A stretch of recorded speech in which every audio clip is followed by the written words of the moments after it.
함께 볼 말씀은 구약 성경 아모스 9장 7절에서 12절까지의 말씀입니다. 제가 가지고 있는 구약 성경 1283쪽에 있습니다. 봉독하겠습니다. 여호와의 말씀이니라. 이스라엘 자손들아 너희는 내게 구스 족속 같지 아니하냐. 내가 이스라엘을 애굽 땅에서 블레셋 사람을 갑돌에서 아람 사람을 기르에서 올라오게 하지 아니하였느냐. 보라, 주 여호와의 눈이 범죄한 나라를 주목하노니 내가 그것을 지면에서 멸하리라. 그러나 야곱의 집은 온전히 멸하지는 아니하리라. 여호와의 말씀이니라. 보라, 내가 명령하여 이스라엘 족속을 만국 중에서 채질하기로 채로 채질함 같이 하려니와 그 한 알갱이도 땅에 떨어지지 아니하리라.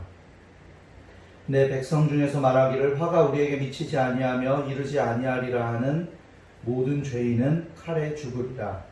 그날에 내가 다윗의 무너진 장막을 일으키고 그것들의 틈을 막으며 그 허물어진 것을 일으켜서 옛적과 같이 세우고 그들이 에돔의 남은 자와 내 이름으로 일컫는 만국을 기업으로 얻게 하리라. 이 일을 행하시는 여호와의 말씀이니라. 아멘. 예전에는 교회 다니고 하나님 믿는 사람들이 하나님 믿는데 미쳤다고 깊이 빠져들었다고 하는 표현을 예수쟁이라고 하였습니다. 그런데 2020년도에 예수쟁이들 하면 이기적인 사람들이라고 사람들은 말을 합니다. 주변에서도 그런 이야기들을 들을 때면 마음이 아프고 속상합니다.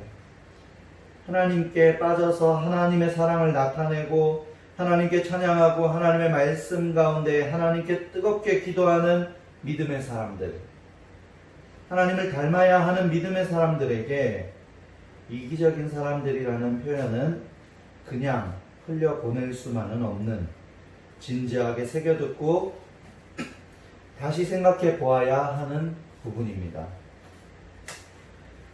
큰 충격 때문에 한 번에 실망을 하는 경우도 있지만 많은 경우가 비슷한 반복적인 어떠한 무엇인가의 모습이 보여졌기에 그 모습으로 하여금 부정적인 이미지가 그려진 것이고 결정적인 장면이 다시 보여졌을 때 거기에서 실망했다라는 표현을 쓰는 경우가 종종 있습니다. 물론 우리가 많은 사람들이 원하는 모습에 다 맞추는 삶을 살 수는 없습니다. 코로나19에서 몇몇 교회의 문제이기도 하지만 어쩌면 사람들은 코로나 이전에 교회에 대한 기대가 나름 있었는데 계속해서 실망하는 모습을 보았는지 모릅니다. 그리고 그것이 쌓이다가 코로나19라는 어려움 속에서 그 부정적인 시각이 터진 것인지도 모릅니다. 나는 안 그랬으니까, 우리 교회는 안 그랬으니까 식의 반응으로 대처하면 안 됩니다. 물론 사람들의 부정적인 시각과 불평과 불만의 소리들 중에 우리가 다 해결할 수는 없지만 하나님의 몸된 교회를 진정으로 생각하는 마음으로 지금 우리 교회는 어떠한지, 지금 나는 믿음 생활, 예배 생활을 건강하게 잘 하고 있는지 돌아볼 수 있어야 합니다.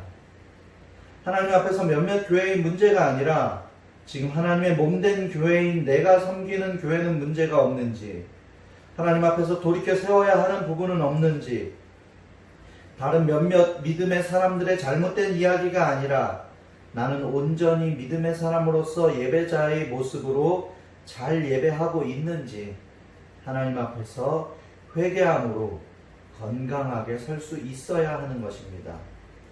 믿지 않는 사람들이 말하는 것이 주일날 시간 안 내준다고 이기적이라고 표현하는 것이라면 오히려 크게 문제되지 않습니다. 생각하는 기준이 다르기 때문입니다. 그러나 생활 속에 나타나는 일반적인 모습이라면 고쳐져야 하는 것입니다. 고혈압이 있는 사람이 여러 가지의 증상을 가지고 있다가 갑자기 혈압이 더 올라갈 만한 일이 생겼을 때에 문제가 크게 되고 절정에 이르듯이 교회도 하루아침에 문제가 아니라 어쩌면 이미 예전부터 이상이 생겼음을 알려왔는지 모릅니다. 작은 문제들이 쌓이다가 코로나19를 만나면서 더 크게 눈에 띄게 된 것일 수도 있다는 것입니다. 그래서 우리는 회개해야 합니다. 믿음 생활하면서 믿음이 없거나 믿음이 약한 사람들에게 덕이 되지 못한 모습들이나 무엇보다도 하나님께 영광이 되지 않던 모습들이 있다면 회개해야 하는 것입니다. 교회 내에서 발생한 성추행, 공금 횡령, 자연스럽지 않고 무리해서 많은 사람들에게 덕이 되지 않는 교회 세습 문제 등 눈에 띄는 문제들만 문제가 아닙니다. 교회 내에서 하나님 외의 우상시대는 목사님이나 또 다른 사람들 중직자, 하나님의 마음으로 사랑하고 품기보다 정죄하고 율법적으로 사람들을 판단하는 일, 나의 편리를 위해 잘못된 방향으로 흐르는 예배의 모습 등 드러난 명백한 잘못이 아니다 하더라도 많은 교회들이 하나님 앞에서 이번에 돌아볼 수 있어야 하는 것입니다. 오늘 특별히 아모스 말씀을 통하여서 하나님께서 아모스 선지자를 통해 우리에게 어떠한 마음과 말씀을 주셨는지 나누어 보도록 하겠습니다. 아모스 선지자는 좀 독특합니다. 남유다 출신이었지만 북이스라엘을 주요 활동 무대로 삼아 예언 활동을 했던 선지자였습니다. 또 처음부터 선지자가 아니었다가 선지자가 된 사람입니다. 잘못된 예배와 우상숭배, 하나님께서 모든 나라에 대해 도덕적으로 간섭하심과 또 이스라엘이 회개하지 않으면 침입자의 노략물이 될 것임을 선포하기도 했습니다. 결국 많은 선지자들의 선포가 있었음에도 불구하고 북이스라엘과 남유다는 회개하지 않고 하나님께로 돌아오지 않아 망하고 포로 시기에 접어들게 되는 것입니다. 이 과정에서 우리가 배울 수 있는 반드시 기억해야 하는 것들이 있습니다. 먼저 첫 번째로 하나님의 말씀이 임하는 곳이 중요한 곳이라는 사실입니다. 어떠한 큰 문제가 생겼을 때 많은 사람들은 큰 교회, 영향력이 있는 교회 혹은 그곳의 목사님은 어떠한 생각을 가지고 있는지에 사람들은 많은 관심을 가집니다. 물론 그분 역시 하나님께서 주시는 마음이 있고 감동이 있을 것이기에 잘못되었다는 것을 말하는 것이 아닙니다. 다만 하나님의 말씀은 하나님의 뜻을 따라 임한다는 사실입니다. 우리가 생각하는 세상의 기준, 훌륭함과 존경의 기준이 아닌 일방적인 하나님의 계획 아래에 하나님의 말씀이 임한다라는 사실입니다. 아모스라는 사람이 어떠한 사람이냐 하면요, 아모스의 그 성경 말씀을 보면 그는 베들레헴에서 6마일 남쪽에 있는 드고와 고원에서 목축을 하면서 뽕나무를 재배하던 자였습니다. 그는 그냥 일반적인 농부가 아니라 은둔 생활을 하는 야인으로 불리워졌습니다. 그리고 성경의 기록을 보았을 때 유명한 부자는 아니라도 남유다에서 상당히 부유한 생활을 하였을 것으로 추측이 되어집니다. 하나님께서 아모스를 부르셨을 때 아모스는 자기가 그동안 누려오던 삶을 모두 포기하고 하나님의 말씀에 순종했습니다. 거기에다가 북이스라엘의 중심지인 사마리아와 베델로 가서 위험을 무릅쓰고 하나님의 말씀을 선포하는 것입니다. 아모스는 하나님의 역사와 세상의 역사의 중심에 있던 사람은 아니었지만 하나님의 말씀이 임한 사람으로서 하나님의 사역을 감당하게 되었다는 것입니다. 어떠한 장소에 있느냐, 얼마나 영향력이 있는 사람이냐, 그것이 중요한 것이 아니라 하나님께 순종할 수 있는 준비가 되어 있어서 하나님의 말씀이 그곳에 임했느냐, 하나님의 말씀이 그 사람에게 임했느냐, 그것이 중요하다는 거예요. 아모스는 처음부터 선지자가 아니었습니다. 그러나 하나님께서는 어지럽고 혼란스러운 시기에 아모스를 사용하신 것입니다. 우리가 생각하는 영향력 있는 곳이 큰 역할을 할 수도 있습니다. 그러나 기억하세요. 하나님의 말씀이 임하는 곳이 하나님의 뜻이 있는 곳이고 하나님께 쓰임받는 곳이 될 줄로 믿습니다. 나도 이 시대에 아모스와 같은 사람으로 쓰임받을 수 있다는 사실을 기억하시고 하나님께 집중하고 하나님께 순종할 수 있는 준비와 훈련이 저와 여러분들 가운데 있기를 주의 이름으로 축복합니다.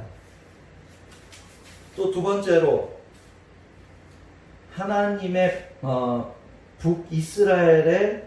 하나님께서는 북이스라엘의 멸망조차도 구원의 도구로 사용하시는 분이라는 사실을 기억해야 됩니다.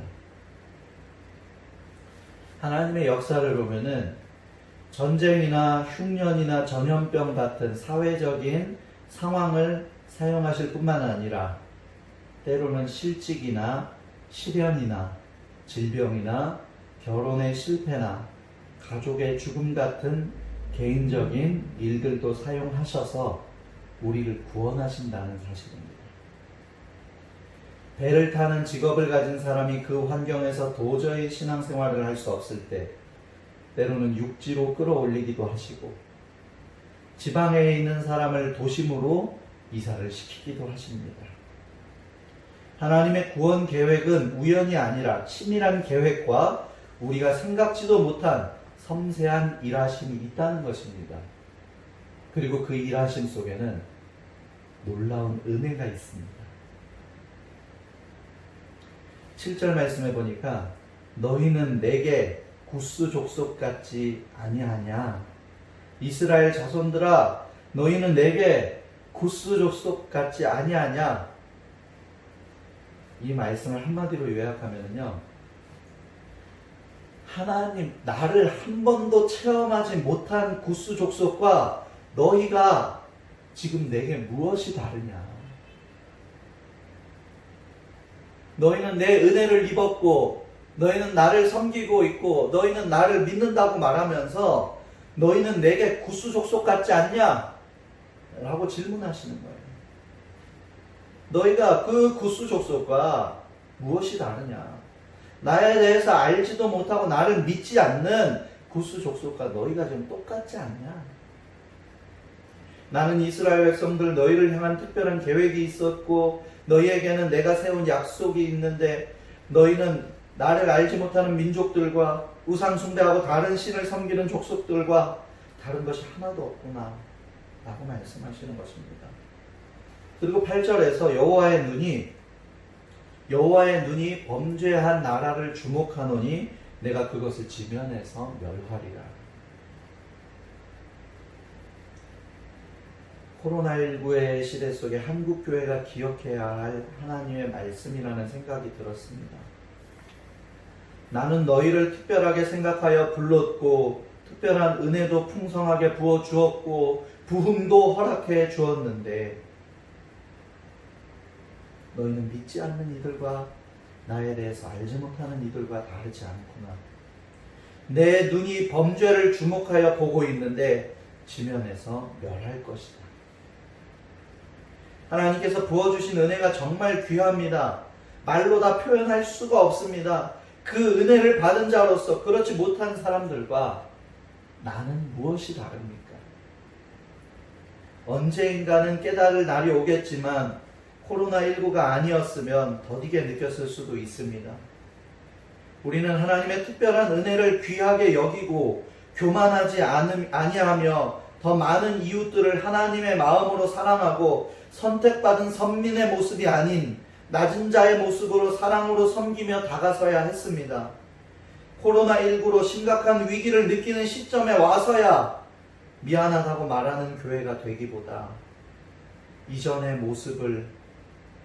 잘못됐던 모습들을 하나님 앞에서 회개하고 하나님의 사랑과 은혜를 특별하게 여기는 교회와 성도로서 다른 영혼을 그렇게 사랑할 수 있어야 한다는 것입니다. 북이스라엘의 멸망을 보고 경험하고 깨닫고 회개하고 다시 돌아오라는 하나님의 메시지입니다. 두 번 다시 하나님을 떠나지 말라는 메시지입니다. 나라가 망해 포로 시기가 되어 힘든 고난의 삶을 살게 되더라도 우상 숭배가 아닌 하나님을 진짜로 섬기는 진짜 하나님의 백성이 되라는 하나님의 메시지인 것입니다. 코로나19를 겪으면서 몸도 마음도 힘이 듭니다. 지칩니다. 힘든 것을 모르시지 않습니다. 하나님을 의지하세요. 나도 모르게 만든 우상, 그것들을 내려놓고 하나님이 제일이 되어야 합니다. 하나님께 전적으로 기대고 하나님께 나아가는 시간으로 변해야 됩니다. 그 방법 말고는 버틸 수가 없습니다. 하나님께서 원하시는 것은 내가 힘들어 지쳐가기를 원하시는 것이 아닙니다. 이 어려움을 통해서라도 너무나도 마음이 아프지만 그렇게 해서라도 질서가, 하나님과의 관계가 바로 잡히기를 원하시는 것입니다. 이번이 힘든 시간들이면 틀림이 없지만 내가 받았던 하나님의 특별한 사랑, 하나님께 기댈 수밖에 없었던 예전에는 무조건 하나님 앞에서 울고 하나님 앞에서 기도하고 하나님 앞에서 엎드렸었는데, 그러지 못하고 있는 지금의 내 모습을 회개하면서 전적으로 믿음의 대상인 하나님께 기대고 하나님만 의지하라고 우리에게 허락한 시간이라는 사실을 기억하시고 하나님 앞에서 울고 하나님 앞에서 엎드릴 수 있는 저와 여러분들이 되기를 원합니다. 세 번째, 한 알갱이도 땅에 떨어지지 아니하리라. 9절 말씀 읽겠습니다. 보라, 내가 명령하여 이스라엘 족속을 만국 중에서 채질하기를 채로 채질함같이 하려니와 그 한 알갱이도 땅에 떨어지지 아니하리라. 저는 도시를 위주로 자라나서 그런지 아니면 요즘 사람이라서 그런지 물론 도시 사람으로 안 보일 수도 있고 요즘 사람 같지 않아 보일 수도 있지만 어쨌든 저는 체질을 한다는 것을 말로만 들었지 한 번도 경험해 보지 못했습니다. 근데 이야기를 들어보니까요, 곡식을 체질이라는 걸 하면은요, 가벼운 쭉정이나 먼지는요 바람에 다 날아가고 알곡만 이 채 속에 남는다고 합니다. 사실 이스라엘 백성들은요 다 쭉정이 같았습니다. 그러나 하나님께서는 그 중에서 참으로 회개하고 돌아올 자들이 있다는 것을 알고 계셨습니다. 환란의 바람을 보내시면 쭉정이는 다 날아가고 알곡만 남게 될 것입니다. 제 주변에서도 이런 얘기가 많이 들려요. 이제 교회는 끝났다. 앞으로는 더 어려울 것이다. 전도가 되지 않을 것이다 하시는 분들이 있습니다. 그만큼 상황이 좋지 않다는 것을 말하는 것이겠죠. 어떠한 심정인지는 저도 목회를 하는 사람으로서 잘 이해가 됩니다. 그러나 100% 동의가 되지는 않습니다. 하나님의 약속을 믿기 때문입니다.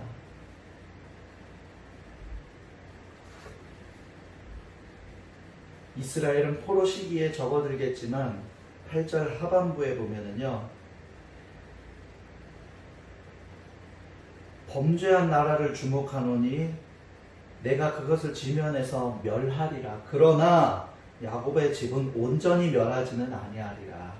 완전히 망하게 하지는 않는다는 거죠. 야곱의 집은 살려둔다는 거죠. 그리고 체질해서 알곡은 한 알갱이도 땅에 떨어지지 않게 하신다는 거예요. 아멘. 기독교 역사에 더 어려운 시기도 많았고 더 어려운 곳에 목숨을 걸고 들어가서 복음을 들고 선교하기도 하였습니다. 우리는 하나님께서 지켜주실 것이고 생명의 일들을 우리 가운데 은혜로 허락하실 것입니다. 많은 선지자들을 통하여 메시지를 주셨음에도 불구하고 모든 이스라엘 백성들에게 적용된 것은 아닙니다. 끝까지 고집부리고 끝까지 잘못된 믿음으로 우상 숭배하고 회개하고 뉘우치지 않은 사람에게는 해당될 수 없는 말씀이었습니다. 참으로 교회와 성도들이 코로나 시기를 겪으면서 코로나 시기에 생긴 교회의 문제만 생각하는 것이 아니라 그 이전에 회개해야 할 기도의 제목들을 떠올려 주신다면 우리는 그 이전의 문제들까지 진실되게 주님 앞에 회개해야 합니다. 더 낮아져야 하며 하나님께 더 기대고 하나님을 더 전적으로 의지해야 합니다. 끝까지 버티는 것이 아니라 하나님만 하실 수 있다는 믿음의 고백을 회복해야 합니다. 그러면 야곱의 집은 멸하지 않으리라. 한 알갱이도 땅에 떨어지지 아니하리라 말씀하신 하나님의 말씀이 우리들 가운데 이루어질 줄로 믿습니다. 바라기는 야곱의 집에 주신 그 약속이 하나님 보시기에 알곡 같은 그 한 알갱이가 바로 꿈꾸는 교회와 우리 모든 성도들이 되기를 주의 이름으로 축복합니다. 아멘.